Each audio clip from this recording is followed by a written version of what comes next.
Hi, my name is Ruth Kikin-Gil. I'm a designer and I lead responsible AI practices in the Security, Compliance and Management organization in Microsoft, which is roughly 3,000 people around the world. And this is Professor John McCarthy. He was one of the forefathers of AI. He was the one that coined the term artificial intelligence in 1956. And he talked about this area as the science and engineering of making intelligent machines, especially intelligent computer programs. And ever since, we're all running after this vision of this highly intelligent being that we humans have built. And it's so smart and so capable that it really takes over the world and obliterates all of us. But if you look at what AI is today, it's really more of kind of a stage name for a group of different technologies. Each one of them is good at one thing and at one context. But really, when we're talking about an AI product, it's mostly, in most cases, it's a product that contains multiple models inside of it, and then each one of them is doing their one thing and takes the predictions and outcomes and brings it over to the next one and the next one, etc. And there's a human there that oversees everything and orchestrates and everything and decides what they want this thing to do. The AI market share is rapidly growing. If in 2018 it was $20 billion, the prediction is by 2026 it will be $200 billion, which means that even if you're not working on anything that's AI related right now, you will do that in less than 5 years. And the AI market is like a candy store. It's all these different flavors and colors and shapes, and it's all so yummy. But if you don't pay attention to what you consume, you end up with rotten teeth. So we don't stop eating candy, right? We just mitigate. We go to the dentist, we brush our teeth, we pay attention to what we put in our mouth, eat healthy candy. And the question is, what's the equivalent of that in AI? What does it mean to be responsible and to mitigate stuff when we are talking about AI? And when we are talking about AI, the discourse is usually that it's a hard technical problem, but really it's a hard human problem because AI touches everyone and everything in our society. So how can we take a human-centric approach when we are looking at AI? And AI challenges many things that are core to our safety and to our freedom, both as individuals and as society. It can't exist without huge amounts of data. And we are all the suppliers of this data. Me, you, everyone. And it needs data to function. It's the blood in its spiritual veins of the AI. And if we are the suppliers of the data, we're also the consumers of what that AI is doing. And if the data is not collected properly, if the data is unbiased, if the model is unbiased, we might be excluded. We might be treated unfairly. Our security might be compromised. Our freedoms might be compromised, right? And there are many stories about how bad that could go, from Cambridge Analytica to the racist soap dispenser to identifying humans as gorillas, and on and on and on. And responsible AI issues are already a concern. So nearly 9 in 10 organizations across countries have encountered ethical issues resulting from the use of AI. And on the other hand, ethical AI interactions drive consumer trust and satisfaction, like you can see in this graphics. And once a product is perceived ethical, NPS score goes up. So I hope you understand by now that it's not the big bad robots that are coming to get us that makes me worry. It's really about what is going to happen if we don't pay attention, that we are going to kind of die of neglect. And we, tech companies, product creators, we need to address the problems that AI and machine learning technologies bring forward. And for this purpose, in 2018, Microsoft has put together the Ether Committee, which is a small group of knowledgeable people that their goal was to advise the leadership, Microsoft leaderships, about AI ethical issues. And they created Microsoft's principles, which are privacy and security, fairness, transparency, accountability, inclusion, reliability. And we build on those principles, and they kind of define what we're doing. So the next step is to activate those responsible AI principles in the organization. And to do that, first, you need to create right leadership, right? And this leadership needs to go and do its research, understand what are the responsible AI problems in their organizations, and what are the things that they need to educate that organization about. And then make sure that there is implementation of the right practices in the product teams themselves. But for the product team, they need to do these three things that are core, right? The first one is assess the impact of the AI, of the feature that is powered by AI, on people, on society, on their users. And then create the responsible AI release plan. What's the minimum bar that underneath you do not deliver that into the world? And then keep on monitoring, making sure that you don't stop making sure that the AI is doing what you want it to do. And this is our approach to responsible AI. It's human-centered, it's principled, it's all about collaboration among different disciplines. It's proactive, so we don't wait until something bad happens. We go and we're proactively looking for it. And then it's contextual. So it's all about the use case. If I'm taking facial recognition technology and I'm creating a product that allows someone to log into their computer, this is fine. But if I'm using the same technology to identify people in demonstrations and later on, put them in jail, then this is not so good, right? This is not something that you would want to do. So it's all about the context.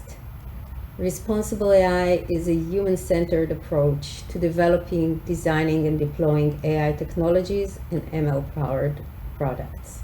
It's a mindset and a tool set.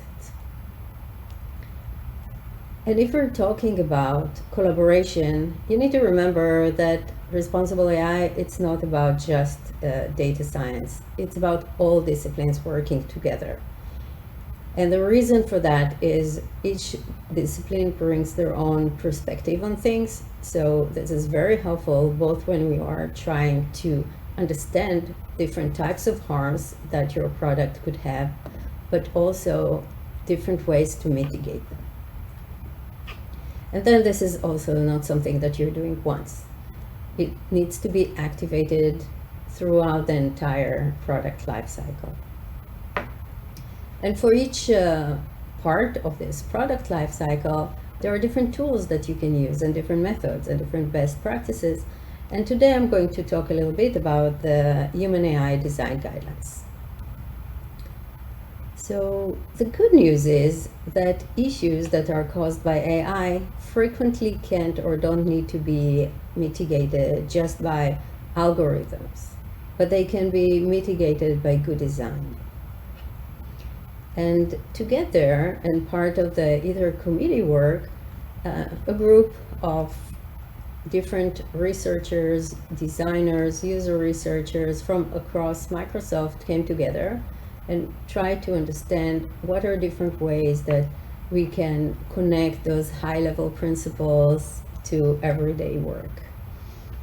And the result was the Human AI Design Guidelines.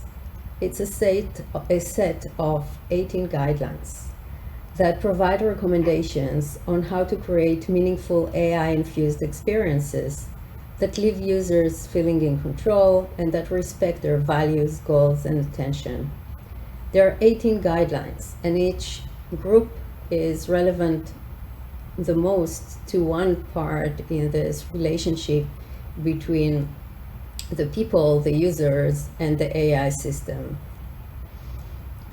And if you want to understand exactly what we did, there's a Kai paper you're all welcome to read. But what I want to focus on is really, what are these guidelines anyway? So here is the first group, what happens initially. In the example on the left, you can see that Facebook is saying, hey, these are people you might know, using very humble voice, right? Unassuming, because it doesn't know, it leaves it up to me to decide, right? It makes clear how well the system can do what it can do. And on the example on the right, Zoe, that is a social bot, is making typos on purpose. Why? Because it knows it's going to make mistakes. So let's prime the user to understand that this is not a perfect system. And then what happens during interaction? This is the notorious CEO query that I'm sure many of you have seen. And this is about mitigating social biases.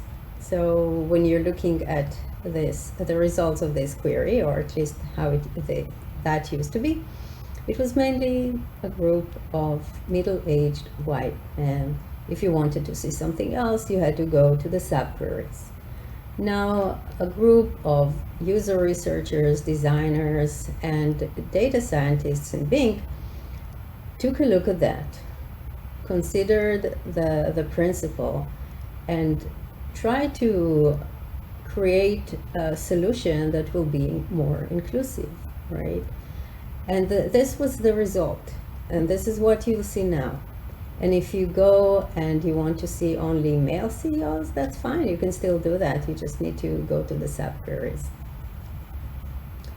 And then when wrong, and we're always wrong, so it's not if wrong, it's when wrong.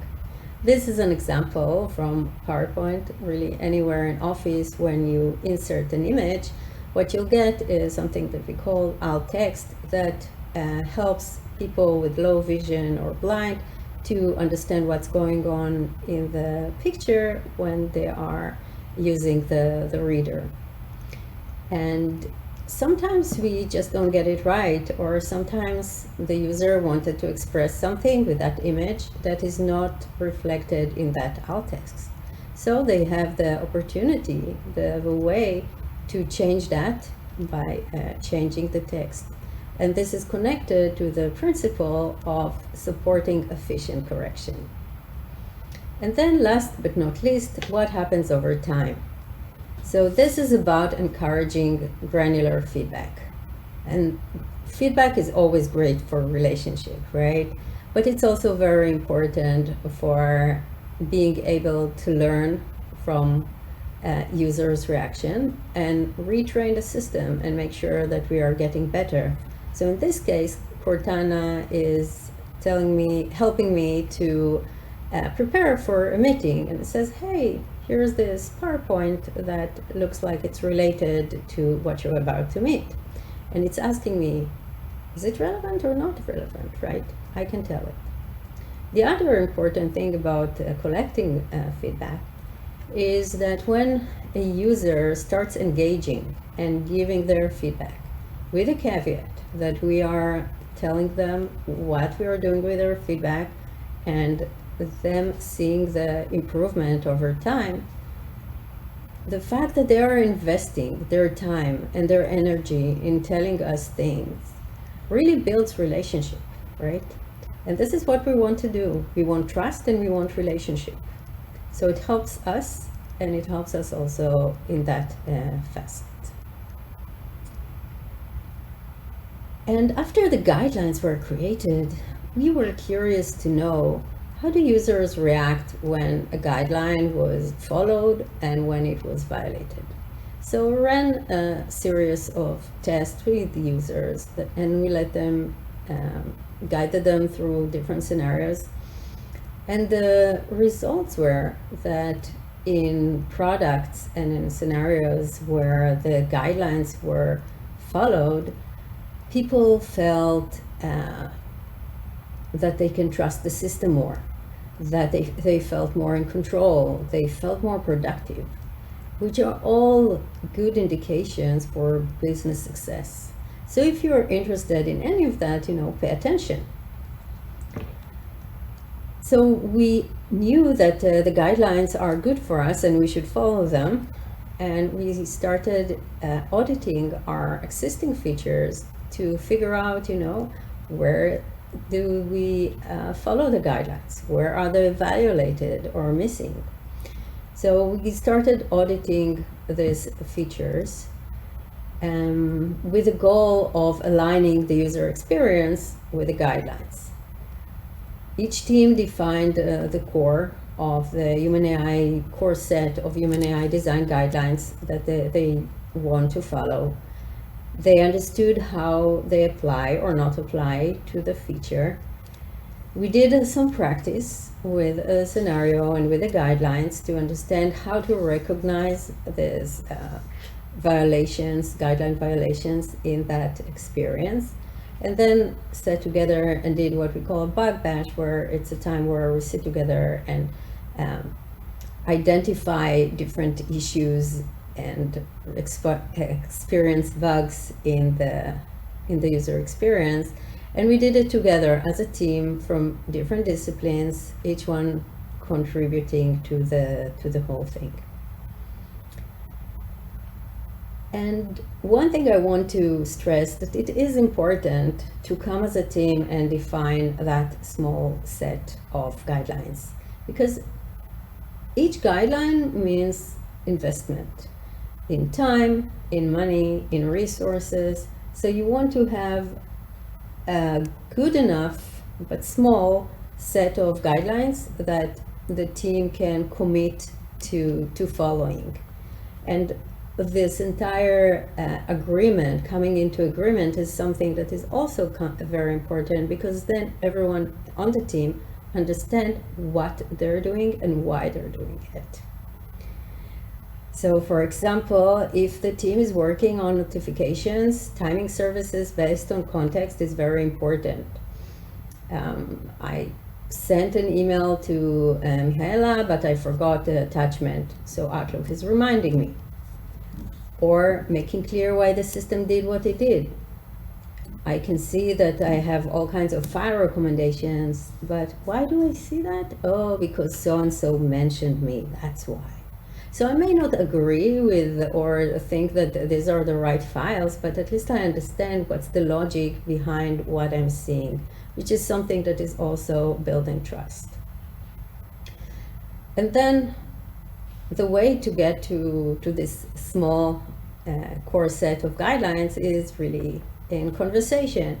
So starting by voting on what are the most important guidelines for the team, and then taking that and practicing on a sample scenario where people get the opportunity to understand how to recognize different right issues and different guideline violations, and talk about it and bring in different perspectives into what's in there. And then each one goes and chooses their top 5. And again, this is done as a conversation. There were a lot of in all the workshops, there are always a lot of conversations about what should be there or not. And then the entire team votes on what's the final set. The last step is, of course, put it into, in our case, Azure DevOps or any other DevOps that you choose, system that you choose. Make sure that the guidelines are being tagged in the system, and responsible AI is another tag, so it's easy to query that later.